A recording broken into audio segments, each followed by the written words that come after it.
Student welcome creators, कैसे हैं आप लोग। तो आज हम लोग पढ़ेंगे उत्सर्जन तंत्र। तो उत्सर्जन तंत्र से संबंधित महत्वपूर्ण जो प्रश्न हैं वो आज हम लोग अपनी क्लास में करने वाले हैं। तो अगर आप लोगों ने अभी तक चैनल को सब्सक्राइब नहीं किया है तो चैनल को सब्सक्राइब कर लीजिए, बेल आइकन को प्रेस कर लीजिए ताकि आप लोगों को क्लास का नोटिफिकेशन समय पर मिलता रहे और आप लोग ऐसी इंपॉर्टेंट जो क्लासेस हैं वो देख सकें। इस क्लास में जितने भी क्वेश्चन करवाए जाएंगे वो सारे प्रीवियस ईयर क्वेश्चन है। यूपीएससी और बीपीएससी जैसे जो एग्ज़ाम है उन सब में जो पूछे गए प्रश्न हैं उत्सर्जन तंत्र से संबंधित जितने भी प्रश्न हैं वो सारे आप लोगों को यहाँ पर करवाए जाएंगे। तो सारे क्वेश्चन प्रीवियस ईयर हैं, बहुत ही इंपॉर्टेंट है। तो अगर आप लोगों ने अभी तक हमारे टेलीग्राम चैनल को ज्वाइन नहीं किया है तो टेलीग्राम चैनल को ज्वाइन कर लीजिए। Home science by Priyanka ma'am search करेंगे तो आप लोग टेलीग्राम चैनल से जुड़ जाएंगे। वहाँ पर आप लोगों को क्लास का जो पीडीएफ है वो प्रोवाइड कर दिया जाता है और फ्री में ये पीडीएफ प्रोवाइड किए जाते हैं वहाँ पर, और जिससे आप लोग जो है बाद में अपना जो पीडीएफ है उससे अपना जो रिवीजन है कर सकते हैं, जो क्वेश्चन है वो देख सकते हैं। क्वेश्चन के बाद एक स्लाइड में उसका आंसर भी दिया गया है जिससे आप लोगों को आंसर और क्वेश्चन दोनों मिल जाएंगे। इधर उधर जो है कुछ नहीं करना पड़ेगा, करेक्ट आंसर वहाँ पर आप लोगों को दिया हुआ है। तो आइए हम लोग अपने जो क्वेश्चन है उनको देखते हैं। क्वेश्चन इंपॉर्टेंट है, आप लोग पढ़ेंगे तो आप लोगों को खुद ही लगेगा कि इंपॉर्टेंट है और हर एग्जाम में पूछे जाने वाले योग्य क्वेश्चन जो है हैं। तो पहला क्वेश्चन है, एक स्वस्थ मनुष्य एक दिन में निम्नलिखित मात्रा में पेशाब करता है। तो एक स्वस्थ मनुष्य एक दिन में कितनी मात्रा में जो यूरिन है वो एक दिन में करता है। तो 1.5 लीटर, 3 लीटर, 6 लीटर, 9 लीटर। तो एक दिन की बात हो रही है कि एक दिन में एक मनुष्य कितनी जो पेशाब है मतलब जो यूरिन है वो करेगा। तो कितनी करता है, 1.5 लीटर जो यूरिन है वो एक दिन में जो स्वस्थ मनुष्य होता है वो करता है। तो ऑप्शन नंबर जो ए है यहाँ पर आप लोगों का करेक्ट हो जाएगा। यहाँ पर आंसर दिया हुआ है, आप लोग जो पीडीएफ आप लोगों को दिया जाएगा तो उससे आप लोगों को पढ़ने में आसानी होगी। दूसरा क्वेश्चन है, डायलिसिस किससे संबंधित है। पूछा गया है डायलिसिस किससे संबंधित है, यकृत, वृक्क, आँखें, मस्तिष्क। तो जो डायलिसिस की प्रक्रिया है वो किससे संबंधित है, मतलब कौन से अंग में डायलिसिस की जो प्रक्रिया है वो होती है या डायलिसिस की प्रक्रिया से संबंधित वो अंग कौन सा है, यकृत, वृक्क, आँखें, मस्तिष्क। तो डायलिसिस की जो प्रक्रिया है वो कौन से अंग से संबंधित है, वृक्क से संबंधित है। वृक्क मतलब किडनी से संबंधित है। ऑप्शन नंबर जो बी है यहाँ पर आप लोगों का करेक्ट हो जाएगा। अगला क्वेश्चन है, यूरिया किसके द्वारा रक्त से पृथक किया जाता है। जो यूरिया होता है वो किसके द्वारा रक्त से पृथक किया जाता है, आंत, आमाशय, प्लीहा, गुर्दा। तो जो यूरिया होता है वो किसके द्वारा रक्त से पृथक किया जाएगा, आंतों के द्वारा, आमाशय के द्वारा, प्लीहा के द्वारा, गुर्दों के द्वारा। तो किसके द्वारा, गुर्दों का मतलब किडनी से होता है। तो किसके द्वारा पृथक किया जाता है, जो किडनी होती है उसके द्वारा जो छानने की क्रिया होती है यूरिया से, यूरिया को रक्त से छानने की क्रिया कौन करता है, तो जो किडनी होती है फिल्ट्रेशन का काम वो करती हैं। तो यहाँ पर ऑप्शन नंबर जो डी है वो करेक्ट हो जाएगा।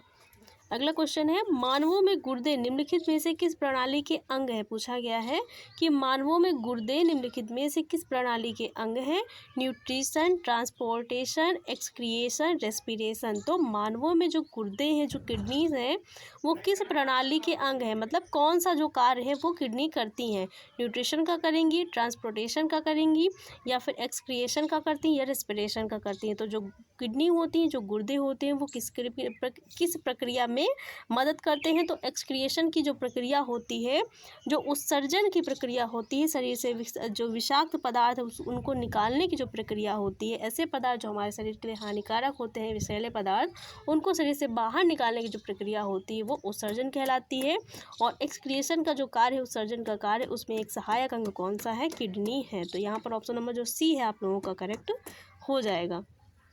अगला क्वेश्चन है, जब वृक्क कार्य करना बंद कर देते हैं तो निम्न में कौन सा पदार्थ जमा हो जाता है। मतलब जब किडनी कार्य करना बंद कर देती हैं तो उनमें कौन सा पदार्थ जमा हो जाता है, या कौन से पदार्थ के जमा हो जाने के कारण जो किडनीज होती हैं वो कार्य करना बंद कर देती हैं। शरीर में वसा, रक्त में शर्करा, शरीर में प्रोटीन, रक्त में नत्र जनित अपशिष्ट पदार्थ। तो जब वृक्क कार्य करना बंद कर देंगे तो इसका मतलब है उनमें कोई जो अपशिष्ट पदार्थ हैं वो जमा हो जा रहे हैं, और वो जो पदार्थ हैं वो कौन से होते हैं, रक्त में जो नत्र जनित अपशिष्ट पदार्थ होते हैं, जब वो वृक्क में जमा होने लगते हैं तो जो वृक्क होते हैं, जो किडनी होती हैं, वो कार्य करना बंद कर देती हैं। तो ऑप्शन नंबर जो डी है यहाँ पर आप लोगों का करेक्ट हो जाएगा। अगला क्वेश्चन है, मानव गुर्दे में बनने वाली पथरी प्रायः बनी होती है। मानव गुर्दे में जो पथरी, देखा नहीं है आप लोगों ने, सुना होगा कि जो किडनी है उनमें क्या हो जाता है, स्टोन हो जाता है। तो उनमें जो स्टोन हो जाता है वो स्टोन किसकी बनी होती है? कैल्शियम ऑक्जेलेट की, मैग्नीशियम सल्फेट की, सोडियम एसीटेट की या कैल्शियम की। तो मानव गुर्दे में जो बनने वाली पथरी होती है, जो स्टोन्स होती हैं, वो किसकी बनी होती हैं? कौन से तत्व की बनी होंगी? कैल्शियम ऑक्जेलेट की, मैग्नीशियम सल्फेट की, सोडियम एसीटेट की या कैल्शियम की। तो किसकी बनी होती है? मानव गुर्दे में जो बनने वाली पथरी होती है वो किसकी बनी होती है? कैल्शियम ऑक्जेलेट की बनी होती है। और जो आंसर नंबर ए है आप लोगों का यहाँ पर करेक्ट हो जाएगा। अगला क्वेश्चन है, उत्सर्जन तंत्र या गुर्दे की कार्यात्मक इकाई को क्या कहते हैं? उत्सर्जन तंत्र या गुर्दे की कार्यात्मक इकाई को क्या कहते हैं? तो जिस प्रकार से शरीर की सबसे छोटी कार्यात्मक इकाई क्या है? कोशिका है। उसी प्रकार से जो उत्सर्जन तंत्र है या गुर्दा जिसको कहते हैं, किडनी जिसको कहते हैं, उसकी कार्यात्मक जो इकाई है वो क्या है? न्यूरॉन है, नेफ्रॉन है, धमनी है वो या फिर प्लीहा है। तो उत्सर्जन तंत्र या गुर्दे की जो कार्यात्मक इकाई है वो कौन सी है? न्यूरॉन है, नेफ्रॉन है, धमनी है, प्लीहा है। तो कौन सी है? नेफ्रॉन जो है वो उत्सर्जन या जो किडनीज होती हैं उनकी कार्यात्मक इकाई होती है। जो किडनीज होती हैं बहुत सारे नेफ्रॉन से मिलकर के बनी होती हैं। तो जो ऑप्शन नंबर बी है यहाँ पर आप लोगों का करेक्ट हो जाएगा। अगला क्वेश्चन है, प्रत्येक वृक्क में लगभग जटिल नलिकाकार संरचना वृक्काणु पाई जाती है। प्रत्येक वृक्क में लगभग कितनी जटिल नलिकाकार संरचना या वृक्काणु पाई जाती हैं? तो कितनी वृक्काणुओं से मिलकर के जो जटिल नलिकाकार रचना है, वृक्क है, वो बना होता है? कितने यहाँ पर हो जाएगा? तो यहाँ पर आप लोगों को जो दिया हुआ है खाली स्थान वहाँ पर भरना है। मतलब कितने जो जटिल नलिकाकार संरचना है वो वृक्काणु पाए जाते हैं। यहाँ पर 4 लाख, 8 लाख, 30 लाख, 10 लाख। तो कितने पाए जाएंगे प्रत्येक वृक्क में? लगभग कितने पाए जाएंगे? 10 लाख जो वृक्काणु होते हैं वो पाए जाते हैं प्रत्येक वृक्क में। लगभग यहाँ पर कितना होगा? 10 लाख, मतलब 10 लाख होगा जटिल नलिकाकार संरचना वृक्काणु पाई जाती है। तो ऑप्शन नंबर जो डी है यहाँ पर आप लोगों का करेक्ट हो जाएगा।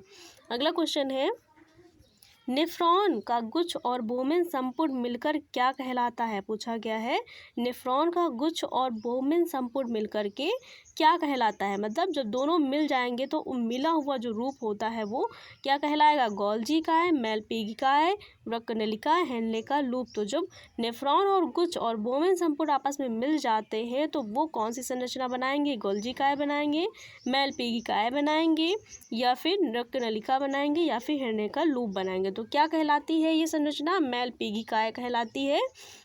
ऑप्शन नंबर जो बी है यहाँ पर आप लोगों का राइट हो जाएगा। अगला क्वेश्चन है, क्वेश्चन नंबर 10 पे हम लोग आ गए हैं। हेनले का लूप किस में पाया जाता है? पूछा गया है हेनले का जो लूप है वो किस में पाया जाता है? हृदय में, लीवर में, मस्तिष्क में, वृक्क में। तो जो हेनले का लूप है वो किस में पाया जाएगा? हृदय में पाया जाएगा, लीवर में पाया जाएगा, मस्तिष्क में पाया जाएगा या फिर वृक्क में पाया जाएगा। तो हेनले का जो लूप होता है, हेनले ऑफ लूप होता है, वो कहाँ पर होता है? और जो हेनले ऑफ लूप होता है वहीं पर क्या होता है? पीसीटी होता है और डीसीटी भी होता है। तो हेनले ऑफ लूप कहाँ पर होता है? लीवर में, हृदय में, मस्तिष्क में, वृक्क में। कहाँ पर होता है? वृक्क में होता है, किडनीज में जो हेनले ऑफ लूप होता है इसकी संरचना देखने को मिलती है। तो ऑप्शन नंबर जो डी है यहाँ पर आप लोगों का करेक्ट हो जाएगा। अगला क्वेश्चन है, वृक्क, धमनी और सिरा किससे संबंधित है? वृक्क, धमनी और सिरा, मतलब केवल धमनी और सिरा की बात नहीं हो रही है। जब भी क्वेश्चन पढ़े तो थोड़ा सा 1 से 2 बार तो जरूर पढ़े, क्योंकि यहाँ पर डायरेक्ट बच्चे देखेंगे धमनी और सिरा देख करके पता नहीं क्या आंसर लगाएंगे। लेकिन पढ़िए, वृक्क की बात हो रही है ना। वृक्क, धमनी और सिरा किससे संबंधित है? हृदय से, फेफड़े से, आँख से और गुर्दा से। तो जाहिर सी बात है वृक्क धमनी है और सिरा है वृक्क का, तो कहाँ किससे संबंधित होगा? गुर्दे जो होते हैं, जो किडनीज होती हैं, उनसे संबंधित होता है। ऑप्शन नंबर जो डी है यहाँ पर करेक्ट हो जाएगा। अगला क्वेश्चन है, मानव मूत्र का पीएच कितना होता है? मानव मूत्र का पीएच कितना होता है? तो मानव मूत्र का जो पीएच होता है वो कितना होता है?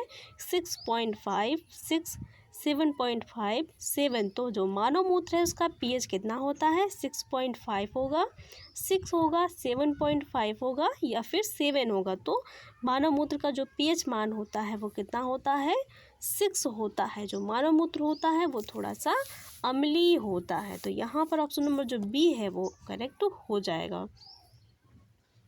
अगला क्वेश्चन है, मूत्र की तेज गंध किसके कारण होती है? तो जो मूत्र की तेज गंध है वो किसके कारण होगी? यूरिया के कारण होगी, अमोनिया के कारण होगी, यूरेनाइड के कारण होगी या फिर जो है यूरोक्रोम के कारण होगी। तो यहाँ पर जो मूत्र की तेज गंध है वो किसके कारण होती है? यूरिया के कारण, अमोनिया के कारण, यूरेनॉइड के कारण या यूरोक्रोम के कारण। तो जो यूरोक्रोम है वो क्या है? मूत्र को पीला रंग जो प्रदान करता है वो यूरोक्रोम करता है। मतलब जो मूत्र का रंग पीला होता है, यूरिन का कलर येलो होता है, वो यूरोक्रोम के कारण होता है। यूरिया को क्या होता है? तो यूरिया जो है वो शरीर से बाहर जो एक तरीके से अपशिष्ट पदार्थ के रूप में शरीर से बाहर निकलती है। और अमोनिया क्या है? तो यहाँ पर जो करेक्ट आंसर आप लोगों का क्या हो जाएगा? अमोनिया हो जाएगा। अमोनिया, मूत्र की जो तेज गंध होती है वो किसके कारण होती है? अमोनिया के कारण होती है। यूरिया क्या होता है? यूरिया जो है जब क्या किया जाता है, जब मूत्र को विसर्जित किया जाता है उसके 2 घंटे बाद जो यूरिया होती है वो अमोनिया में परिवर्तित हो जाती है। इसीलिए कुछ देर के बाद क्या होता है, जिस स्थान पर जो शौचालय होते हैं या फिर ऐसे स्थान होते हैं जहाँ पर क्या होता है, जहाँ पर बहुत ज़्यादा जो ऐसे लोग होते हैं जहाँ पर जा कर के क्या करते हैं, टॉयलेट करते हैं, तो वहाँ पर आप लोगों ने देखा होगा कि एक अजीब सी तीक्ष्ण गंध आती है। तो वो तीक्ष्ण गंध किसके कारण आती है? अमोनिया के कारण आती है, क्योंकि वहाँ पर क्या होता है, जो यूरिया होती है वो 2 घंटे बाद क्या किस में बदल जाएगी? अमोनिया में बदल जाती है। इसलिए वहाँ पर इस प्रकार की जो तीक्ष्ण असहनीय गंध होती है वो वहाँ पर उत्पन्न हो जाती है। तो यहाँ पर ऑप्शन नंबर जो बी है आप लोगों का करेक्ट हो जाएगा। अगला क्वेश्चन है, एक सामान्य व्यक्ति के मूत्र में जल की मात्रा होती है। तो एक सामान्य व्यक्ति के मूत्र में जल की मात्रा कितनी होती है? कितनी मात्रा जल की पाई जाएगी एक सामान्य व्यक्ति के मूत्र में? 96%, 99%, 92%, 80%। तो एक सामान्य व्यक्ति के मूत्र में जल की मात्रा कितनी होती है?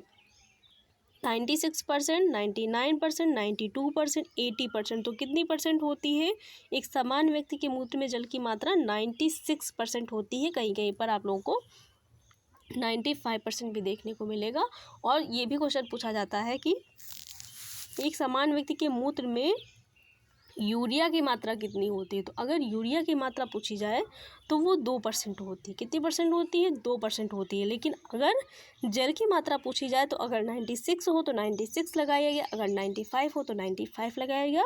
यही 2 ऑप्शन करेक्ट हो जाएंगे। बाकी कोई ऑप्शन जो है यहाँ पर करेक्ट नहीं होगा। 95 होगा या फिर 96% होगा। तो अगर यूरिया पूछा जाए तो 2% होता है। मानव मूत्र में जो यूरिया की मात्रा होती है वो 2% होती है। और मानव मूत्र में जो जल की मात्रा होती है वो 96% होती है। 95, 96 और 95 जो है याद रखिएगा, 2% याद रखिएगा। ये दोनों जो क्वेश्चन है बहुत इंपॉर्टेंट, बहुत सारे एग्जाम में पूछे गए हैं।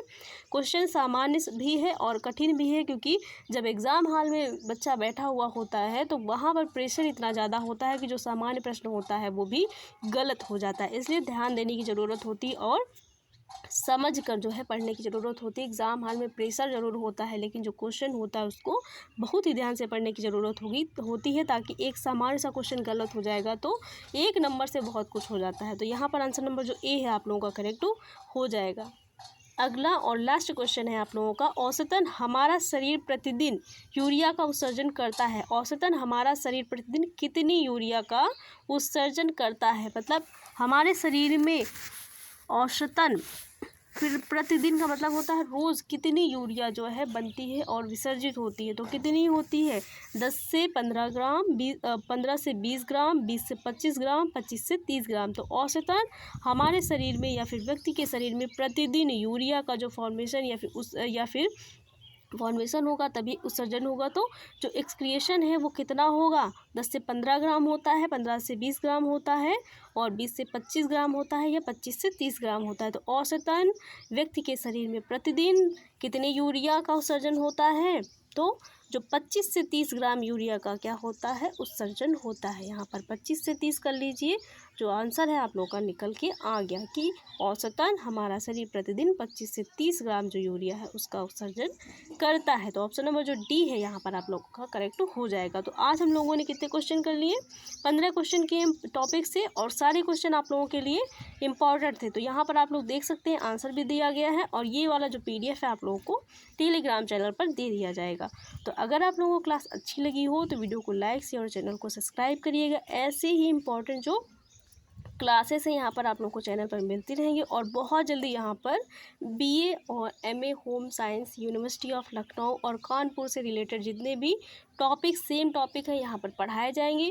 और जितने भी बच्चे TGT PGT वाले हैं वो ये समझकर मत देखिए, उनको छोड़ नहीं देना कि ये तो BA MA वालों के लिए, क्योंकि होम साइंस है आप लोगों का। तो टॉपिक सारे आप लोग जब पढ़ेंगे तो खुद ही देखेंगे कि वो सारे टॉपिक जो TGT PGT में पूछे जाते हैं वही BA और MA में होम साइंस सब्जेक्ट में जो है पढ़ने को मिलते हैं। तो सारी क्लासेस आप लोगों के लिए वो भी इंपॉर्टेंट होंगी। तो सारी क्लासेस आप लोग वो भी देखिएगा, छोड़िएगा नहीं, क्योंकि प्रश्न कहीं से भी बन जाते हैं और आपके एग्जाम में पूछ लिए जाते हैं। तो अगर क्लास अच्छी लगी हो तो वीडियो को लाइक शेयर और चैनल को सब्सक्राइब करना मत भूलिएगा। Thanks for watching guys.